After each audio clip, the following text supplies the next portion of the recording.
नमस्कार लिसनर्स, मैं डॉक्टर गोपेश मंगल, राष्ट्रीय आयुर्वेद संस्थान जयपुर पंचकर्म विभाग से हूँ। आज जिस कर्म पे हम चर्चा करेंगे वो है विरेचन कर्म। आज जो हम जिन आउटलाइंस पे चर्चा करेंगे, विरेचन कर्म क्या है, उसका क्या महत्व है, विरेचन किन किन द्रव्यों से विरेचन किया जाता है, अर्थात विरेचन द्रव्य कौन से हैं, किन किन रोगियों में विरेचन करना चाहिए, किन में विरेचन नहीं करना चाहिए, अर्थात विरेचन के योग्य कौन है, विरेचन के अयोग्य कौन है, और विरेचन किस प्रकार किया जाता है, अर्थात विरेचन की प्रक्रिया क्या है, और अगर विरेचन किया तो उससे कोई अगर कॉम्प्लिकेशन उत्पन्न होते हैं तो उसकी चिकित्सा कैसे की जाती है। तो आज इस आउटलाइन पर हम चर्चा करेंगे। तो सबसे पहले जानते हैं कि विरेचन की परिभाषा क्या है।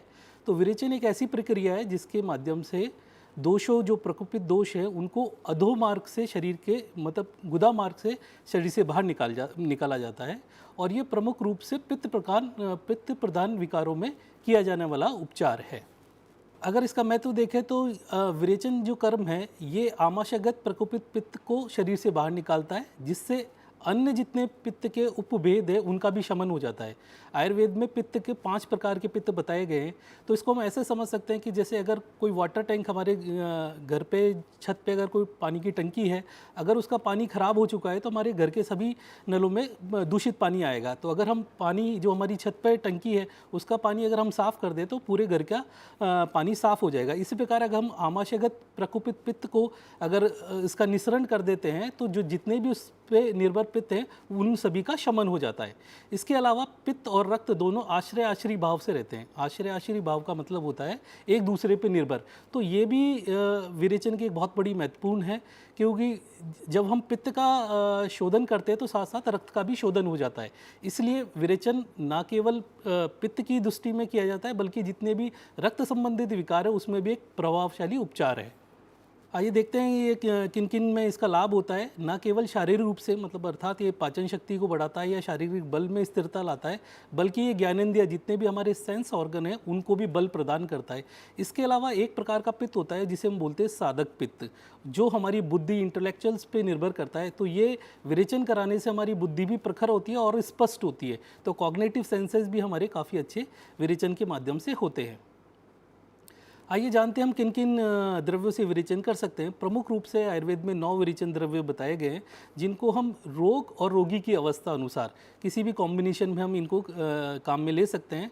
जिसमें जो सबसे प्रमुख है वो होती है त्रिवत। ये 2 प्रकार की होती है, एक ब्लैक कलर की जिसे हम श्यामा त्रिवत बोलते हैं, एक ये लाल प्रकार की अरुण प्रकार की हल्की सी रेडिश होती है, इसे बोलते हैं हम अरुण त्रिवत।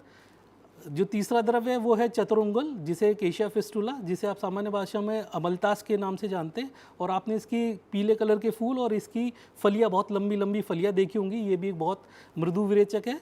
इसके अलावा जो हम प्रयोग में लेते हैं वो तिलवक, सिम्पेलोकॉस रेसिमोसस। इसके अलावा शुदा स्नूही, इसके आपने देखा होगा थुअर भी बोलते हैं। इसका जो लेटेक्स जो दूध निकलता है वो बहुत ही तीक्ष्ण विरेचक होता है। इसकी कुछ बूंदें देने से बहुत ड्रास्टिक परगेशन होता है। इसके अलावा सप्तला, शंखनी, क्राइटेरिया टर्नेटा, दंती और द्रवंती, ब्लेरोस्पर्म मोमेंटम, और द्रवंती क्रोटम टिग्लियम, जो जमाल गोटा है, इसको भी हम विरेचन के रूप में प्रयोग करते हैं।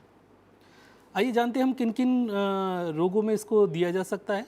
तो जितने भी प्रकार के जीर्ण ज्वर है या बहुत पुराना जो बुखार हो चुका है उसमें विरेचन दिया जा सकता है।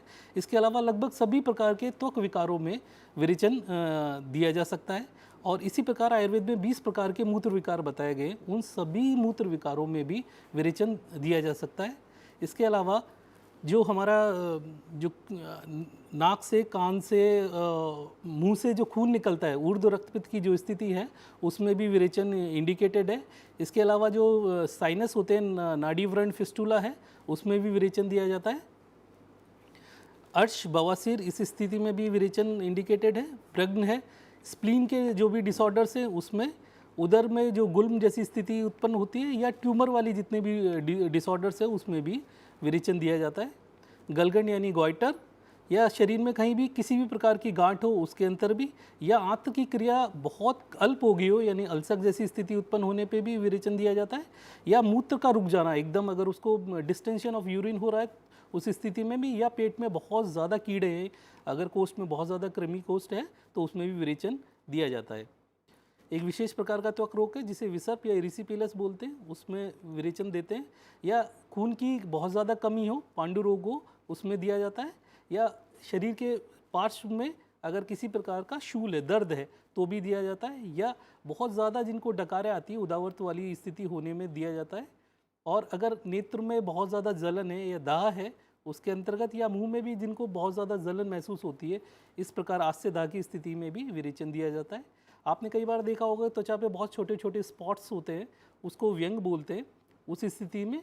और जो झाइयाँ पड़ जाती है, जो टैनिंग जिस टाइप की आती है, मेलास्मा, उस स्थिति में विरेचन बहुत सहायक है। या जिनको खाना खाने की बिल्कुल भी इच्छा नहीं होती, अरुचि डेवलप होती है, उसके अंतर्गत भी, या नाक से, मुंह से या हमारी आंखों से किसी प्रकार का बहुत अत्यधिक स्राव निकलता है, तो उस स्थिति में विरेचन सहायक है। कुछ जॉइंटिस से रिलेटेड अगर ऑब्स्ट्रक्टिव जॉइंटिस है, मतलब अवरोधजन्य कामला है जिसे हम आयुर्वेद में हलीमक बोलते हैं, उस स्थिति में, या दमा या श्वास के जितने भी रोगी हैं और या खांसी बहुत पुरानी हो चुकी है, उस स्थिति में भी विरेचन सहायक है। या पीलिया की कुछ स्टेजेस में हम विरेचन कराते हैं। और कुछ ग्रंथि रोग है जिसे स्क्रोफुला अपची बोलते हैं, जो गर्दन के साइड्स में होती है, उसके अंदर भी विरेचन बहुत सहायक है। न केवल विरेचन शारीरिक व्याधियों में किया जाता है, बल्कि मानसिक व्याधियों में भी ये बहुत कारगर है। जैसे मिर्गी वाले, जिनको मिर्गी है, अपस्मार आयुर्वेद में बोलते हैं, उसमें, या साइकोसिस, जो उन्माद, मानसिक विभिन्न प्रकार के मानसिक विकार हैं, उनमें भी ये दिया जाता है। इसके अलावा गायनिक डिसऑर्डर्स, जो स्त्री जनन में मार्ग में जिनकी भी योनि दोष में विकृति है उसमें, या पुरुषों में शुक्र दोष में जो विकृति है, शुक्र से संबंधित किसी कोई भी दोष है, तो उसमें भी विरेचन कारगर है। इसके अलावा कुछ आइज़ डिसऑर्डर्स में भी इसका काफ़ी अच्छा रोल है। जैसे हम तिमिर, कैटरेक्ट या मोतियाबिंद बोलते हैं, उसमें विरेचन दिया जाना चाहिए। या जिनको भोजन का जो स्वाद है वो अच्छा नहीं लगता, मतलब भोजन की अनिच्छा तो हो ही रही है, साथ साथ में फूड का टेस्ट अच्छा नहीं लग रहा, इस प्रकार की स्थिति में भी विरेचन सहायक है। या जिनको भोजन तो कर रहे हैं परंतु उसका प्रॉपर डाइजेशन या पाक नहीं हो रहा है, उस स्थिति में भी, या जिन्हें बार बार उल्टी होती रहती है, उस स्थिति में भी विरेचन कराना चाहिए। या त्वचागत जो स्पॉट है या फुंसियाँ है, उस तरह की स्थिति में भी, या शरीर में कहीं भी सूजन हो, किसी प्रकार की भी सूजन हो, उस स्वेलिंग हो, उस स्थिति में भी विरेचन हम कराते हैं। इसके अलावा सिरोसिस ऑफ लीवर या लीवर की जितनी भी डिसऑर्डर्स हैं, या कोई पेन है उस स्थिति में, और इवन कुछ न्यूरोलॉजिकल डिसऑर्डर्स है जैसे लकवा, पक्षाघात जिन्हें आता है, उस स्थिति में भी सर्वप्रथम विरेचन करा के कोई दूसरा मैनेजमेंट किया जाता है। या पेट के निचले भाग, जिसे हम पार्श्वशूल बोलते हैं, अगर वहाँ कहीं भी दर्द है तो उस स्थिति में भी, इवन अगर कमर में बहुत ज़्यादा जकड़न है जिसे हम कटिग्रह बोलते हैं, इस प्रकार की स्थिति में भी विरेचन कराया जाता है। या किसी को हल्का विष दिया गया हो और लंबे टाइम तक, तो उस विष के शोधन के लिए भी विरेचन कराना उत्तम होता है। फोड़ा फुंसी अगर बहुत ज़्यादा अगर ठीक नहीं हो रही हो, या ग्लूकोमा, जो काला मोतिया जिसे कहते हैं, आँख का डिसऑर्डर्स, और जिसको हमेशा उल्टी आने की सी इच्छा होती है और हृदयास होता हो, उस स्थिति में भी, या शिरोगत अगर उसे शूल है अर्थात सिर दर्द है, या सिर में उसको जलन महसूस होती है, उस स्थिति में भी विरेचन दिया जाना उचित है। बहुत ज़्यादा जीर्ण विबंध हो, यानी कब्ज बहुत ज़्यादा हो, या ऐसा व्रण जो बिल्कुल भी ठीक नहीं हो रहा हो, उस स्थिति में, या आंखों के चारों तरफ सूजन आती हो, पूरे आंखों के दोनों तरफ अगर उसे सूजन आती हो, या किसी प्रकार से उसके कान में या गुदा मार्ग में अगर उससे बर्निंग सेंसेशन या जलन महसूस होती हो, या मल के कारण अगर उसका पेट फूल रहा हो, अनाह की स्थिति हो, तो भी विरेचन दिया जाता है। ऐसी कई स्थिति है जिसमें हमें विरेचन नहीं देना चाहिए, अर्थात कॉन्ट्राइंडिकेशन क्या है या अयोग की स्थिति क्या है। उनमें जो सबसे प्रमुख है वो आंतर्गत क्षय है। अगर इंटेस्टाइन में अगर किसी प्रकार की टीबी है तो हम उस स्थिति में विरेचन नहीं देते हैं। या अगर गुदमार्ग में किसी प्रकार का अल्सर है या व्रण है, उसी स्थिति में भी नहीं देते हैं। या मुक्त नाल, अर्थात जैसे ही वो भोजन करता है और तुरंत उसे फ्रेश होने के लिए जाना है, मोशंस आता है, तो इस प्रकार की स्थिति में भी हम विरेचन नहीं देते हैं। या अधोगत रक्तपित्त, अर्थात गुद मार्ग से, योनि मार्ग से या मूत्र मार्ग से अगर कहीं से भी रक्त स्राव हो रहा है, तो उस स्थिति में भी विरेचन नहीं दिया जाता है। या किसी भी चोट के कारण उसे बहुत ज़्यादा वीकनेस आ गई है, उस स्थिति में भी हम विरेचन नहीं देते हैं। बहुत अधिक मेदस्वी, अगर बहुत मोटा कोई व्यक्ति है, अति स्थूल व्यक्ति है, तो उस स्थिति में भी विरेचन नहीं दिया जाना चाहिए। इसके अलावा जिसने अत्यधिक मदिरापान, अल्कोहल लिया हुआ है, मदात्य की कोई स्थिति हो, उस स्थिति में भी नहीं लेना चाहिए। या उसे बिल्कुल भी भोजन नहीं पच रहा हो, उस स्थिति में भी। या पेट बहुत ज़्यादा ओवर डिस्टेंशन हो, आद्यमान की स्थिति हो, तो उस स्थिति में भी विरेचन नहीं दिया जाता है, या किसी प्रकार का शल्य विजातीय तत्व अगर शरीर में प्रवेश कर गया है उस स्थिति में भी हमें विरेचन नहीं देना चाहिए। इसके अलावा बुखार की अगर प्रारंभिक अवस्था है, नव ज्वर है, उसमें भी नहीं देते हैं, या जिनके बहुत लो बीपी रहता है, रक्तचाप बहुत कम रहता है, उस स्थिति में भी, या हृदय के कोई रोग हो उस स्थिति में भी हम विरेचन नहीं देते हैं, या नया जुकाम हो उस स्थिति में भी हम विरेचन नहीं देते हैं। इसके अलावा टीबी, कहीं की भी टीबी हो, राज्यक्षमा किसी भी ऑर्गन का हो, उस स्थिति में विरेचन नहीं देना चाहिए। और जिन्हें बहुत ज़्यादा दस्त हो, क्योंकि ऑलरेडी वो पहले ही उसे इतने लूज मोशन हो रहे, तो हम और कोई विरेचक औषध नहीं देनी चाहिए। तो ये सारे अयोग्य पुरुष हैं जिनमें हमें विरेचन का प्रयोग नहीं करना चाहिए। तो आइए जाने किस प्रकार विरेचन किया जाता है। तो ये पूर्व क्रम, प्रधान क्रम और पश्चात क्रम, ये 3 चरण है, प्रथम चरण, द्वितीय चरण और तृतीय चरण। ये तीनों चरण वस्तुतः सभी पंचकर्म के प्रोसीजर पे किया जाता है। जैसे अगर आप वमन करेंगे तो भी इन्हीं 3 प्रोसीजर पे करेंगे, और आने वाले कोई भी कर्म, नस्य, बस्ती या किसी पे भी हम चर्चा करेंगे तो भी इन्हीं 3 पूर्व कर्म, प्रधान कर्म और पश्चात कर्म, इन 3 चरणों में ही सारे पंचकर्म किया जाता है। तो आइए देखें किन विरेचन योगों को हम काम में लेते हैं। ये भी दोषानुसार होता है। अगर पित्त प्रकोपित है, यानी केवल पित्त की स्थिति है, तो हम त्रिफला क्वाथ के साथ त्रिवत चूर्ण या कोई भी उसकी कल्पना कर सकते हैं। यदि कफ प्रकोपित है की अवस्था है तो हम त्रिकटु चूर्ण के साथ त्रिफला क्वाथ या गोमूत्र देते हैं। या अगर वात प्रकोपित है तो इस स्थिति में हम त्रिवत चूर्ण लेते हैं, उसमें सेंधा नमक या शुंठी यानी सौंठ, एरंड तेल यानी जो अरंडी का तेल होता है उसको मिक्स करते हैं, उसको त्रिफला क्वाथ, मधु यानी शहद और दूध के साथ इसका प्रयोग करते हैं। इसके अलावा जो हम क्वाथ देते हैं उसकी भी एक मात्रा बताई गई है, जो उत्तम मात्रा है, उत्तम अच्छी मात्रा है बताई गई है, वो 2 पल, वो लगभग 100 ml के आसपास है। जो मीडियम डोज है, मध्यम मात्रा है, वो लगभग 1 पल है, जो लगभग 50 ml के आसपास होती है। और जो हीन मात्रा है वो अर्ध पल है, जो लगभग 25 ml के आसपास होती है। तो ये जो डोज का निर्धारण है वो हम रोगी के बल और उसकी किस प्रकार की डिजीज़ की सीवियरिटी है उसके अकॉर्डिंग हम इसका निर्धारण करते हैं। तो जो हम पहला चरण है इसमें पूर्व कर्म में सबसे इम्पॉर्टेंट है रोगी का परीक्षण। तो हमें सबसे पहले ये देखना होता है कि जो रोगी हमारे पास आया वो वस्तुतः उस कर्म के योग है या नहीं है। तो हम जैसे विरेचन कर्म पे चर्चा कर रहे हैं तो हमें सबसे पहले ये देखना होगा कि इस रोगी को हम विरेचन करा सकते हैं कि नहीं, ये योग है या अयोग्य है। दूसरा जो हमारा पॉइंट है वो है संभार संग्रहण। तो हमें अगर विरेचन कराना है तो किस किस मटेरियल की ज़रूरत होगी, हमें क्या क्या मेडिसिन चाहिए, अगर कोई कॉम्प्लिकेशन हुआ तो उसके लिए क्या मेडिसिन चाहिए, अगर कोई इक्विपमेंट्स उसमें यूज़ हो रहे हैं तो वो क्या इक्विपमेंट्स होंगे। तो हमें इसको पहले ही हमें सारा संग्रह कर लेना चाहिए। इस पूर्व कर्म में जो पंचकर्म के पूर्व कर्म आते हैं वो है स्नेहन और स्वेदन। तो जहाँ स्नेह विरेचन जब कराते हैं उसमें स्नेहपान कराते हैं। तो आपने ये स्नेहपान जो है वो वमन कर्म में जो आपने सीखा वो और विरेचन कर्म में जो स्नेहपान है वो बिल्कुल आइडेंटिकल है। मतलब जो वमन का पूर्व कर्म है वही लगभग सेम विरेचन का पूर्व कर्म है। तो इसमें जब हम स्नेहपान का चयन करते हैं या तो हम शुद्ध गोघृत देते हैं या कोई औषध घृत देते हैं, उसको कम से कम 3 दिन या अधिकतम 7 दिन तक बढ़ते हुए क्रम में। जैसे अगर हमने प्रथम दिन अगर 50 ml अगर हमने घी लिया है या जो भी हमने औषध सेलेक्ट करी है तो अगले दिन हो सकता है हम 30 ml ले या 40 ml ले। तो उसी क्रम में हम उसकी अग्नि की स्थिति के अकॉर्डिंग उसको बढ़ते हुए क्रम में अधिकतम 7 दिन तक हम घी या स्नेहपान कराते हैं, तब तक कि जब तक उसमें सम्यक स्नेहपान के लक्षण हमें प्राप्त नहीं हो जाते हैं। उसके बाद वमन और विरेचन में जहाँ अंतर है कि जब हम स्नेहपान पूरा कर लेते हैं तो वमन में 1 दिन का विश्राम काल होता है, जबकि जो हम विरेचन कर्म करते हैं उसमें 3 दिन का विश्राम काल होता है। तो इन 3 दिनों में हम अभ्यंग यानी मालिश और सिकाई 3 दिन तक निरंतर करते हैं, और जिस दिन विरेचन करते हैं उस दिन भी हम अभ्यंग और स्वेदन करते हैं। और जिस दिन विश्राम काल होता है विरेचन कर्म का, उसके अंतिम जो दिन होता है उस दिन हम लघु आहार और गर्म आहार देते हैं। और इसके अलावा हम कुछ खट्टे फलों का रस भी दे सकते हैं, जैसे मादी फल को गर्म पानी के साथ हम दे सकते हैं। जो सामान्य योग हम काम में लेते हैं वो त्रिवत ले है, वो लगभग 20 ग्राम या इससे भी अधिक रोगी के अनुसार दिया जा सकता है। यहाँ जो सबसे इम्पॉर्टेंट है वो है कि किस काल में देना चाहिए, क्योंकि सुबह आयुर्वेद के मतानुसार सुबह 6 बजे से 10 बजे तक का जो काल है वो कफ का काल कहा जाता है। तो ये काल व्यतीत हो जाने के बाद अर्थात 10 बजे के बाद ही जो पित्त का काल स्टार्ट होता है उस काल में ही हम विरेचन औषध देते हैं। और जब हम विरेचन औषध हमने 10 बजे तक दे दी तो लगभग सामान्य रूप से 3 घंटे के बाद विरेचन के वेग आना स्टार्ट होते हैं, अर्थात लूज मोशन आना स्टार्ट होते हैं। लगभग इसका ऑप्टिमम टाइम 3 आवर्स है। अगर इन केस विरेचन आना स्टार्ट नहीं होते हैं या उसके सम्यक रूप से नहीं आते हैं या रोगी को प्यास लगती है, तो उस स्थिति में हम थोड़ा थोड़ा गर्म पानी रोगी को दे सकते हैं अल्प मात्रा में। जो हमारा अंतिम चरण है, उस जब हम विरेचन पूर्ण करके विरेचन हो चुका है, उसके बाद हम उसे थोड़ी देर आराम करने की सलाह देते हैं। और उसके विरेचन कर्म के पश्चात जो पश्चात कर्म में सबसे महत्वपूर्ण है वो है संसर्जन क्रम। वो उसकी शुद्धि के अनुसार किया जाता है। अगर उसको हीन शुद्धि है तो हम 3 दिन तक देते हैं।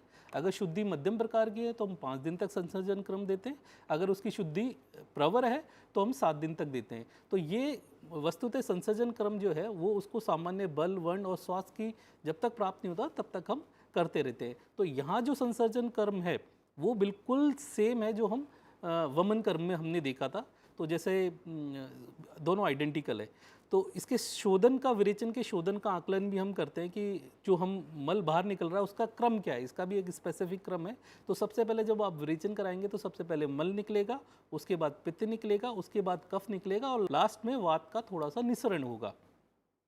तो आइए देखें कि हम किस प्रकार से ये जाने कि विरेचन जो हमने कराया है वो अच्छा हुआ है, मध्यम प्रकार का हुआ है या हीन प्रकार का हुआ है। तो इसके 4 क्राइटेरिया आयुर्वेद में बताए गए हैं: वैगिकी, मानकी, आंतिकी और लैंगिकी। वैगिकी मतलब जो आपने कितने वेग आए।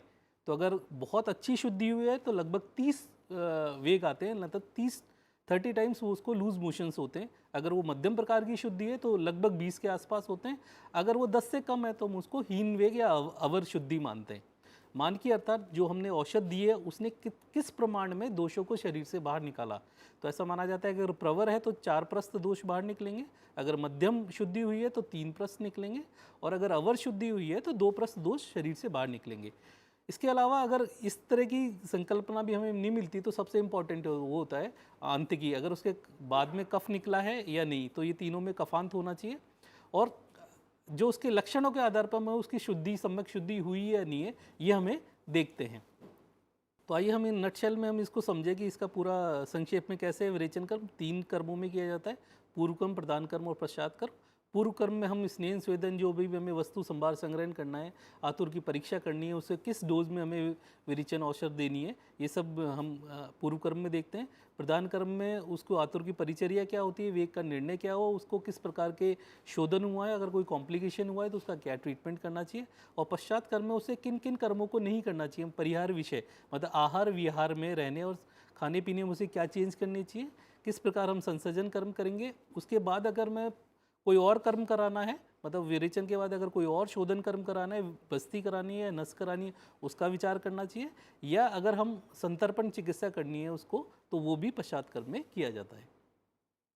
तो विरेचन कर्म के पश्चात अगर हमें 3 प्रकार के लक्षण मिल सकते हैं। अगर सम्यक, अगर बहुत अच्छी प्रकार से हुआ है तो हम उसे सम्यक योग बोलते हैं। अगर विरेचन ढंग से नहीं हुआ है तो उसे अयोग के लक्षण हम मिलेंगे। और विरेचन बहुत ज़्यादा हो गया है, 30 से भी ज़्यादा अगर विरेचन के वेग आ चुके हैं और अतियोग के लक्षण हुए हैं, तो कौन कौन से लक्षण हैं, आइए हम उन्हें जानते हैं। तो सबसे पहले अगर सम्यक लक्षण है कि अगर रोगी को कमजोरी महसूस होती है यानी दौर्बल्य आती है, उसको शरीर में हल्कापन महसूस होता है, लाघवता आती है और थोड़ी थकावट यानी ग्लानि महसूस होती है, तो ये उसके अच्छे लक्षण हैं। जिस रोग के लिए हमने विरेचन कर्म किया है उस रोग के लक्षणों में कमी होना या ठीक हो जाना, ये भी सम्यक लक्षण है। और जो वायु का अनुलोम गति होना, ये भी विरेचन के सम्यक लक्षण है। और जो पाचक अग्नि है उसका बढ़ जाना, ये विरेचन के सम्यक योग के लक्षण है। इसके अलावा अयोग के लक्षण है, अगर उसके शरीर में कोई भारीपन या अशुद्धि जैसी फील होता है, उधर में उसको अगर पेट में बहुत ज़्यादा भारीपन आ रहा है या खाने में वापस उसको अरुचि डेवलप हो रही है, खाने की इच्छा नहीं हो रही है, पित्त या कफ का उत्क्लेश हो रहा है, या पूरे शरीर में खुजली हो रही है, किसी एक अंग विशेष में खुजली हो रही है, या शरीर में जलन हो रही है, किसी अंग विशेष में उसको दाह या जलन की स्थिति हो रही है, या कुछ फुंसी या पीड़िकाएँ या रेडनेस कुछ डेवलप हो गई है, और या उसे जुकाम हो गया है, या उसे एकदम कॉन्स्टिपेशन हो गया है यानी विबंध हो गया है, मल का अवरोध हो गया है, तो ये हम अयोग की स्थिति जानते हैं।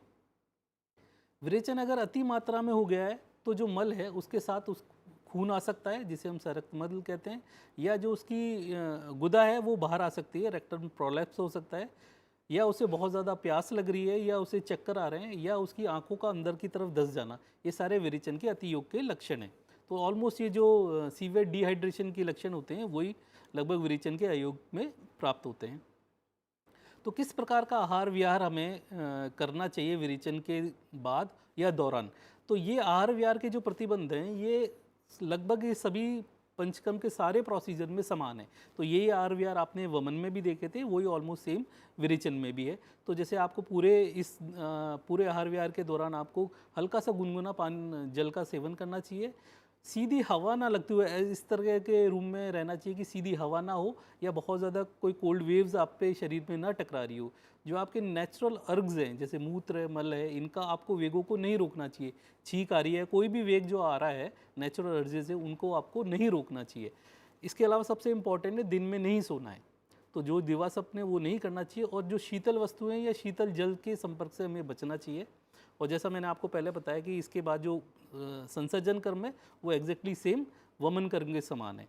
तो जो हम पहले वमन कर्म में हम पढ़ चुके हैं कि धीरे धीरे हम उस अग्नि को बढ़ाते हैं और लघु आहार से गुरु आहार की तरफ जाते हैं, जो हम ऑलरेडी डिस्कस कर चुके हैं। इसके अलावा कुछ जब हम विरेचन कर्म करा रहे हैं तो उसके बाद कुछ व्यापद आने की संभावना भी होती है। अगर कोई व्यापद आते हैं तो उसको किस प्रकार से मैनेज करना है आइए हम देखते हैं।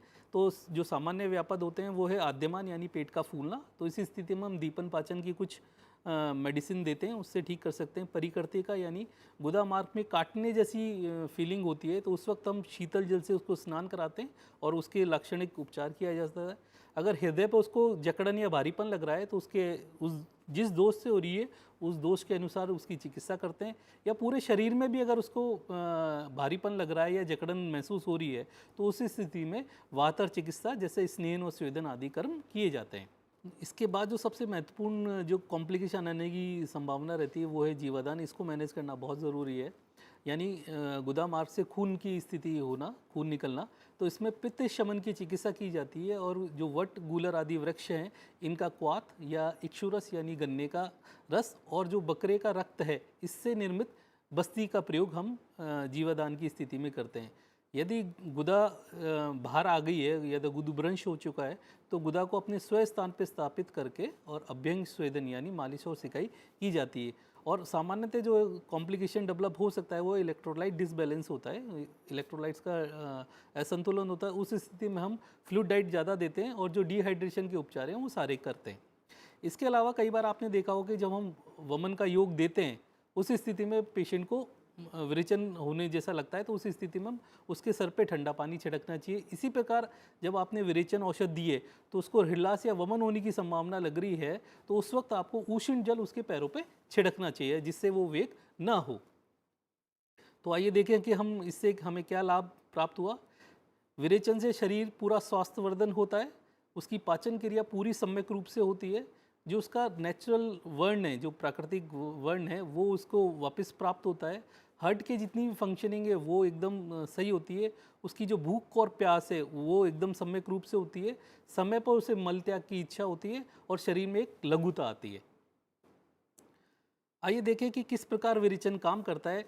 अगर हम दोनों कर्मों में देखें तो वमन की अपेक्षा जो विरेचन कर्म है वो थोड़ा सा कम श्रम के साथ ही हम विरेचन कर्म किया जा सकता है। इसके अलावा विरेचन द्रव और वमन द्रव की कुछ समानताएं, जैसे दोनों के जो द्रवों के गुण हैं जैसे उष्ण, तीक्ष्ण, सूक्ष्म, विवाही और विकासी, ये दोनों में समान होते हैं। तो इन गुणों के कारण जो दोष है वो शरीर से कोष्ठ में लाया जाता है, जो प्रकोपित दोष है यानी पित्त दोष को उसको कोष्ठ में लाया जाता है और जो फिर शरीर के निकटतम मार्ग से बाहर निकाला जाता है।